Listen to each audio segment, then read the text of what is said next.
Quelques mots, hein, CBI Group. Bien, CBI Group, comme je le disais tout à l'heure, merci de me permettre de pouvoir m'exprimer ici. Je vous en prie. Donc, nous faisons dans le placement de personnel. C'est une jeune entreprise qui a vu le jour depuis 2010. Et c'est fort de ce constat que nous avons eu l'idée de pouvoir organiser le salon de l'emploi et de la formation, parce qu'en plaçant le personnel, nous nous sommes rendus compte que nous avons toujours eu plusieurs demandeurs, donc plusieurs CV reçus. Et donc, nous avons voulu accompagner la population dans ce challenge-là. D'accord. Alors, le Salon de l'emploi et de la formation, deuxième édition. La première édition, c'était l'année dernière. L'année dernière. Ce sera comme cela chaque année? Oui, on espère. Chaque année, une édition? Si Dieu nous donne la vie et les moyens nous suivent, on fera chaque année. Alors, celle-là, je vois que vous avez quand même un soutien de taille. C'est sous le haut patronage de son Excellence Ali Bongo Ondimba. Alors, le thème émergence, développement, formation et emploi. Quelle perspective pour 2025? En d'autres termes, que doit-on s'attendre à voir au cours donc de ce salon? Bien, d'abord, ce thème répond au forum de la jeunesse qu'il y a eu il y a quelques années, donc l'adéquation formation-emploi. Oui. Et nous sommes dit avec des experts qui viendront réfléchir sur ces thématiques-là, nous nous sommes dit qu'il faudrait bien que nous puissions savoir en 2025 quelle est la place de la formation, quelle est la place de l'emploi au Gabon. Voilà. Et comme nous visions l'émergence d'après la vision du chef de l'État en 2025, donc nous nous sommes dit, voilà, le moment est venu de réfléchir sur ce thème-là maintenant. Alors, ce n'est pas un effet de mode. C'est vrai que le chef de l'État a lancé, bien sûr, son triptyque, Gabon vert, Gabon des services, Gabon industriel, avec, bien sûr, son concept, sa vision sur l'émergence à l'orée 2025. Et, disons, ce n'est pas un effet de mode, justement, ce thème, émergence, développement, formation et emploi. Quelle perspective pour 2025? Non, ce n'est pas un effet de mode, parce que le salon de l'emploi et de la formation est un concept économique. D'accord. Le thème répond, l'émergence est un concept économique. Et donc le thème répond largement à un concept économique. D'accord. C'est aussi simplement que possible. Alors, parlez-nous un peu de vos intervenants, des invités, qui sont ceux qui sont invités, et puis peut-être, parce que nous avons cru comprendre également que les entreprises peuvent encore souscrire. Bien sûr, bien sûr. Bien, les invités, le public ciblé, les élèves, les étudiants, les personnels d'administration, public et privé, les entreprises et tous les visiteurs que possible qui vivent sur place, donc à Libreville pendant du 21 au 25 mai. Voilà toutes les personnes qui on s'attend à voir dès demain à l'ouverture du rebond. Alors, quelle différence, quelle innovation par rapport à la première édition pour cette deuxième édition? Déjà, avant le salon, il y a eu la caravane, c'est une innovation. Pendant le salon, il y aura des séances de formation. L'année dernière, il n'y avait pas des séances de formation en informatique, en infographie. En plus de ces salons, de ces séances de formation, il y aura comme innovation les échanges qui pourront nous amener à tisser des liens économiques, du moins entre entreprises, entre entreprises, grandes écoles, entre grandes écoles et grandes écoles. D'accord. Voilà, donc toutes ces innovations, il y a tout un tas que je ne vais pas tout citer ici. Je rappelle simplement à nos téléspectateurs que c'est donc à partir de demain, cela jusqu'au 25 mai 2013, c'est-à-dire jusqu'à samedi. Il s'agit du Salon de l'emploi et de la formation. Nous allons vous laisser quelques mots pour dire au revoir, peut-être un appel au public. D'abord, remercier Gabon Télévision qui m'offre ici cette plateforme pour pouvoir communiquer. Ainsi, de remercier tous les partenaires qui ont déjà été avec nous et lancer un appel à tous ceux qui sont encore réticents, que nous sommes là, nous sommes disponibles à accueillir, parce que le Salon de l'emploi et de la formation, c'est un concept économique qui peut nous amener à l'émergence d'ici 2025. Donc il serait souhaitable que toutes les entreprises qui sont concernées puissent arriver. Ainsi, pour terminer, lancer un appel à tous les élèves, les étudiants et toutes les personnes qui sont concernées, venez dès demain. À partir de 9h, nous allons ouvrir les portes du Salon de l'emploi et de la formation. Voilà. Un lieu, c'est à l'Institut français de Libreville. Je ne sais pas si on l'a précisé. Bien sûr, c'est à l'Institut français de Libreville. Voilà. L'ex-CCF, il faut préciser. L'ex-CCF, effectivement. Et c'est à partir de demain, lorsqu'il sera 8h30. Pour la journée de demain, ce sera jusqu'à 17h30. Voilà, bien sûr. Merci à vous. Merci en tout cas d'avoir effectué le déplacement. Je rappelle à toutes fins utiles que nous recevions sur ce plateau M. Alban Mindou Lebama. C'est donc le chargé marketing et communication de CBI CBI Group, CBI, donc Consulting Business International Group, voilà, qui organise à partir de demain et ce jusqu'à samedi le salon de l'emploi et de la formation. Le thème, je m'en vais vous le rappeler, émergence, développement, formation et emploi. Quelle perspective pour 2025? Restez avec nous, monsieur Lebama, pour la suite de cette édition d'information. Nous parlons de la sortie de cette association Yes, c'est du côté de Port-Gentil, une association à but non lucratif qui organise depuis quelques années maintenant des fêtes pour les enfants et à cette occasion, plusieurs présents leur ont été offerts. Nous suivons ce reportage de notre envoyé spécial ou nos envoyés spéciaux, Marie-Jo Moussabou-Moundiégou, sur les images de Francis Ifunda.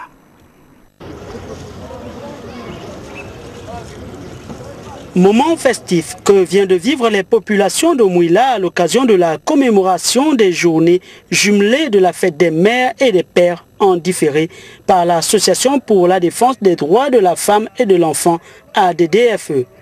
Responsabilité au sein du foyer, un thème circonstanciel d'importance. Ce moment a permis à la présidente de l'ADDFE d'exposer sur le mariage légal et la succession.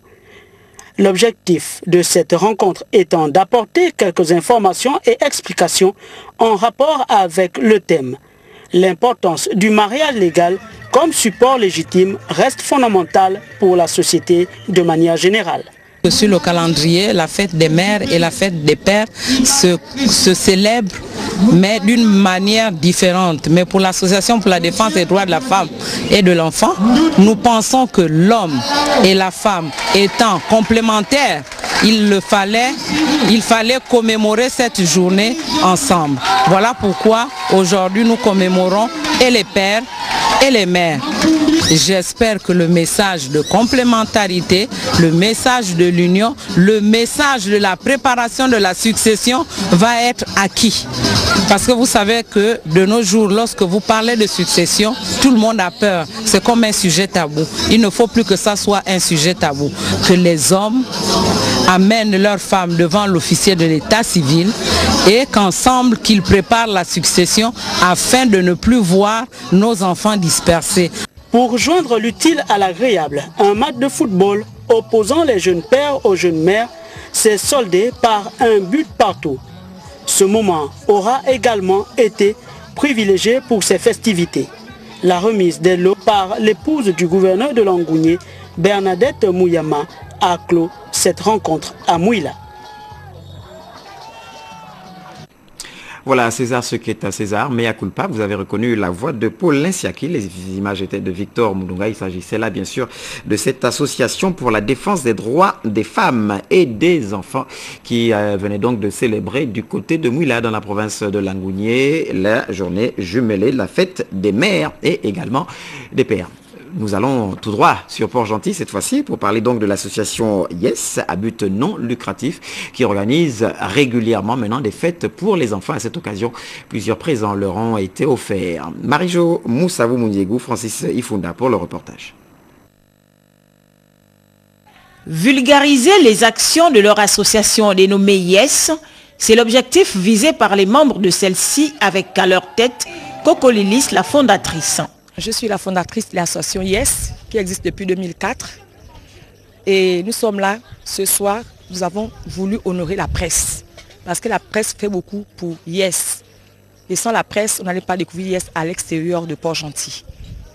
Parmi les temps forts de ces retrouvailles, il y a eu la distribution des cadeaux aux enfants et le panier de la ménagère qui a permis à la fondatrice de cette association à politique et à but non lucratif de percevoir une certaine somme d'argent en espèces. Et dans Yes, nous avons des activités que nous menons. Il y a le panier de la ménagère qui est à la portée de tout le monde. Et il y a la fête des mères et des enfants. Aujourd'hui, nous fêtons la fête des enfants en différé. Et Yes, je disais tantôt, nous faisons là beaucoup. La sensibilisation aussi, vous avez vu vous-même, il y a toutes les couches. Elles sont représentées. Vous savez, les femmes du 3e âge, c'est pour dire qu'on ne peut rien faire sans les mamans qui nous ont qui sont nées avant nous. Donc on profite aussi de leur sagesse. Créée en 2004, l'association Yes, basée dans la capitale économique du Gabon, compte 50 membres. Elle est composée d'hommes et de femmes dynamiques qui partagent beaucoup de projets ensemble. Vous avez vu tout à l'heure, par exemple, les mecs que vous allez manger tout à l'heure, c'est fait par Bical. Bical qui est une prestation qui assiste, qui accompagne Yes. Voilà, nous avons aussi des femmes qui font de l'agriculture, qui ne résident pas à Port, qui font ça en Dougou. Donc, quand elles reçoivent le panier, ça leur permet d'aller agrandir leur activité en Dougou. D'autres même à Lambaréné. Mais elles viennent, quand c'est le moment de prendre le panier, elles viennent. Donc, nous faisons aussi la sensibilisation, parce qu'il y a le VIH, il y a beaucoup de maladies. Et les femmes, nous sommes les bonnes voix pour sensibiliser, pour faire passer le message. Parce que comme dit l'adage, c'est que femme veut, Dieu le veut. La cérémonie qui s'est déroulée dans une ambiance délirante s'est poursuivie jusque tard dans la nuit. Mais comme toutes les bonnes choses ont toujours une fin, les membres de l'association Yes, qui a pour slogan Union, Solidarité, Progrès, se sont séparés avec le sentiment d'avoir réussi cette sortie du quartier BG1 à Port-Gentil. La politique à présent avec la célébration différée du 45e anniversaire du Parti démocratique gabonais. L'événement cette fois-ci s'est déroulé du côté du Cap Esterias, également d'Angondje, dans le premier arrondissement de Libreville. Témoins de l'événement, Frédéric Alogo Essessa et Idriss Mungala. Le quota politique du Parti démocratique gabonais de l'Est-Ouest s'est constitué en caravane pour aller fêter dans l'allégresse avec les populations des circonscriptions du Cap Esterias et Angondje le 45e anniversaire en différé de la naissance du Parti démocratique gabonais. Rappelons que ce fut un 12 mars 1968 sur les bords de la Bouengidi à Koulamoutou dans la province de Logoué-Lolo, dont 45 saisons à la tête du Gabon sans discontinuer, et cela se fait comme c'est le cas en ce moment au nord de la capitale Libreville en présence de la tête de file de ces deux contrées, Paul Biyorimba, membre du comité permanent du bureau politique. Dans la nouvelle commune d'Akanda, après Constant Mboumbé, le fédéral, Diane Massunga, représentante des femmes, Brice Laurent Diboula, celui des jeunes, et Guy Mengwa, le secrétaire provincial, qui ont tous vanté les prouesses inimaginables du PDG en 45 ans d'existence. Jean-Marie Ogandaga et Marie-Thérèse Vanet ont donné du ton à cette cérémonie festive.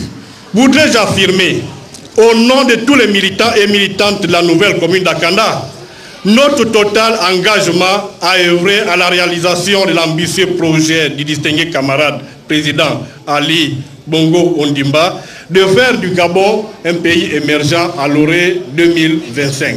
Nous, militantes et militants du CAP, nous sommes engagés pour cela à prôner en toute sincérité autour de chacun de nous les valeurs d'unité, de cohésion, de solidarité et de fraternité.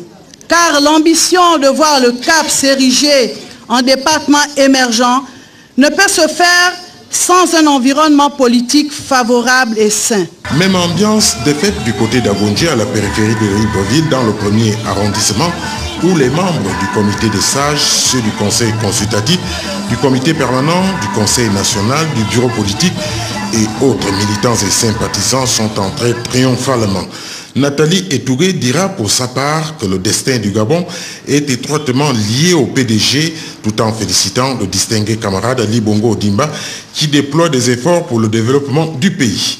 Même son de cloche concernant Léonie Etouré, James Bailly et Sino Chantal, l'ancienne colistaire de Paul Biyorimba, qui entendent impulser une nouvelle dynamique en relevant le défi du développement.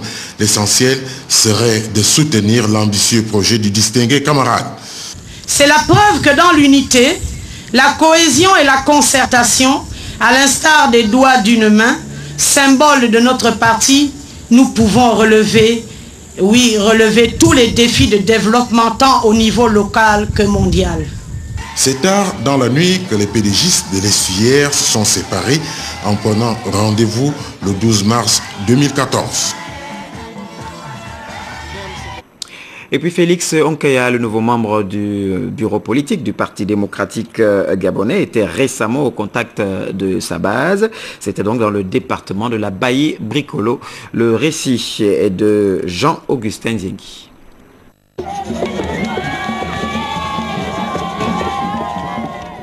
La place des fêtes de la commune d'Aboumi a refusé du monde essentiellement composé des militants du Parti démocratique gabonais venus de tout le département de la Bailly-Bricolo, communier avec le nouveau membre du bureau politique du PDG Félix Onkeya, nommé lors du dernier congrès ordinaire du Parti démocratique gabonais.